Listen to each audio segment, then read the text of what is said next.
जय हिंद बच्चों, कैसे हैं आप। उम्मीद करता हूँ आप अच्छे होंगे।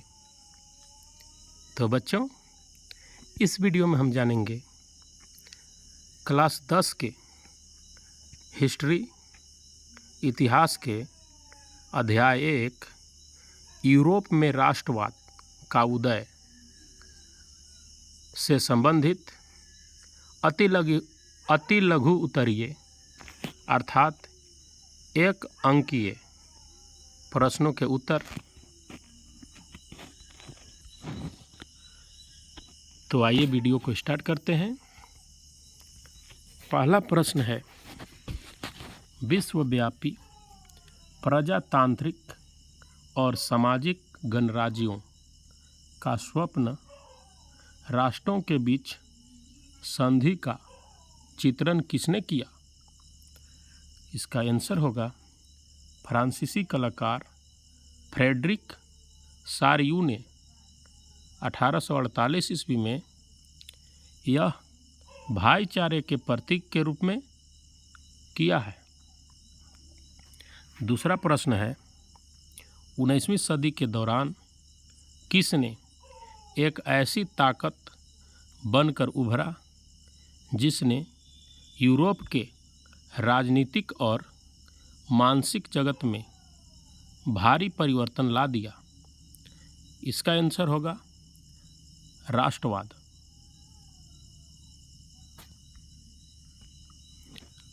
अगला प्रश्न है, यूरोप में राष्ट्र राज्य और राष्ट्रवाद का अस्तित्व में किस सदी में आया। इसका आंसर है 19वीं सदी। अगला प्रश्न है, फ्रांसीसी दार्शनिक अर्नस्ट रेनड 1823 से 1892 ने कब सोर्बोन विश्वविद्यालय में व्याख्यान दिया। इसका आंसर होगा 1882 ईस्वी। यह प्रसिद्ध निबंध के रूप में छपा जिसका शीर्षक था राष्ट्र क्या है।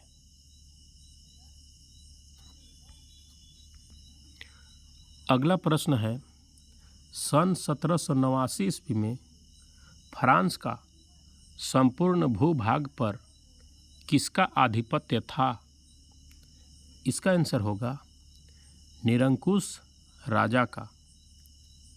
अगला प्रश्न है, फ्रेंच सेनाओं द्वारा जवे बरकेन शहर पर कब्जा का चित्रण किसने किया। इसका आंसर होगा जर्मन चित्रकार कार्ल कैस्पर फ्रिट्ज ने। अगला प्रश्न है, नेपोलियन ने लाइप्जिग की लड़ाई में कब हारा। इसका आंसर होगा 1813 ईस्वी। अगला प्रश्न है, मध्य 18वीं सदी में जर्मनी, इटली और स्विट्जरलैंड किसमें बटे हुए थे। इसका आंसर होगा राजशाहियों, डचियों और कैटनों में।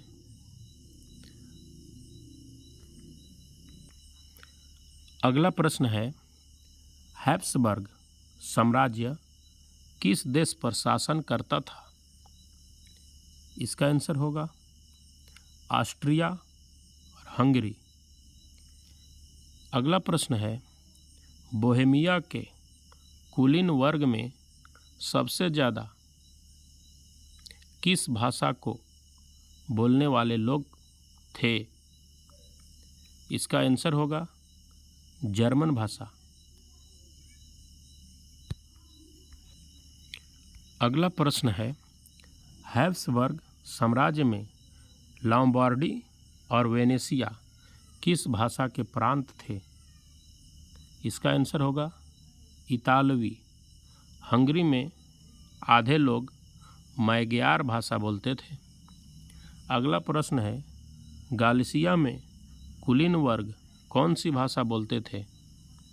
इसका आंसर होगा पोलिश। अगला प्रश्न है, हैब्सबर्ग साम्राज्य के उत्तर में, दक्षिण में और पूर्व में कौन से लोग रहते थे? तो इसका आंसर होगा उत्तर में बोहेमियन और स्लोवाक, कार्निवोला में स्लोवेन्स, दक्षिण में क्रोएट, पूरब में ट्रांसिल्वेनिया में रहने वाले रोमन लोग। अगला प्रश्न है, यूरोपीय महाद्वीप का सबसे प्रभुत्वशाली वर्ग कौन सा था? इसका आंसर होगा कुलीन वर्ग। अगला प्रश्न है, कुलीन वर्ग राजनीतिक कार्यों के लिए तथा उच्च वर्गों के लिए किस भाषा का प्रयोग करते थे? इसका आंसर होगा फ्रेंच भाषा। अगला प्रश्न है, कुलीन वर्ग के अधिकांश लोग क्या थे? इसका आंसर होगा कृषक अर्थात किसान। अगला प्रश्न है, इंग्लैंड में औद्योगिकरण की शुरुआत किस सदी में हुई?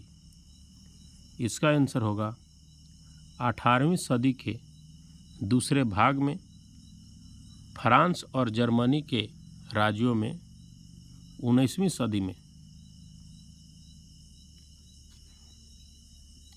अगला प्रश्न है, नए मध्य वर्गों के लिए उदारवाद का मतलब क्या था? इसका आंसर होगा व्यक्ति के लिए आज़ादी और कानून के समक्ष सबकी बराबरी। अगला प्रश्न है, फ्रांसीसी क्रांति के पश्चात उदारवाद किसके पक्षधर में थे? इसका आंसर होगा निरंकुश शासक और पादरी वर्ग के विशेषाधिकारों की समाप्ति, संविधान तथा संसदीय प्रतिनिधि सरकार के पक्ष में।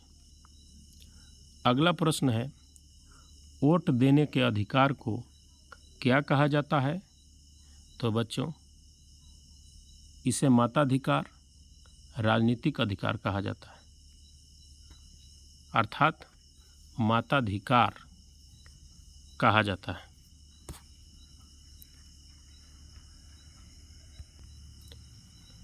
अगला प्रश्न है, एक जर्मन पंचांग या तिथि पत्र का डिजाइन किसने दिया? इसका आंसर है पत्रकार एंड्रियास रेवमान ने 1798 ईस्वी में, और नारा दिया, लोगों को अपनी आज़ादी मुट्ठी में कर लेनी चाहिए। अगला प्रश्न है, रेवमान कौन थे? इसका आंसर है एक पत्रकार थे जो मेज नामक शहर में रहते थे और जर्मन जेकोबिन गुट का सदस्य थे। अगला प्रश्न है, नेपोलियन के प्रशासनिक कदमों से बने एक महासंघ में कितने राज्य शामिल थे? इसका आंसर है 39 राज्य। अगला प्रश्न है, हैम्सबर्ग से न्यूरमबर्ग जाकर सामानों को बेचने के लिए व्यापारियों को कितना प्रतिशत सीमा शुल्क अदा करना पड़ता है? इसका आंसर होगा 5%। अगला प्रश्न है, वस्तुओं पर शुल्क किसके आधार पर लगाया जाता है? इसका आंसर है वजन या आकार के आधार पर। अगला प्रश्न है, मसलन कपड़े को नापने का पैमाना क्या था? इसका आंसर है एले, जिसकी लंबाई जगह बदलने के साथ घटती या बढ़ती थी। अगला प्रश्न है, राज्यों और समाज की स्थापित पारंपरिक संस्थाएं जैसे चर्च राजतंत्र को बनाए रखना चाहिए, यह किनका मानना था? तो इसका आंसर है रूढ़िवादी लोगों का। अगला प्रश्न है, 1815 में ब्रिटेन, रूस, प्रसा और ऑस्ट्रिया जैसे यूरोपीय शक्तियों ने मिलकर किसे हराया था? इसका आंसर होगा नेपोलियन को। तो बच्चों, शेष प्रश्नों का उत्तर हम जानेंगे नेक्स्ट वीडियो में। तब तक के लिए जय हिंद, वंदे मातरम।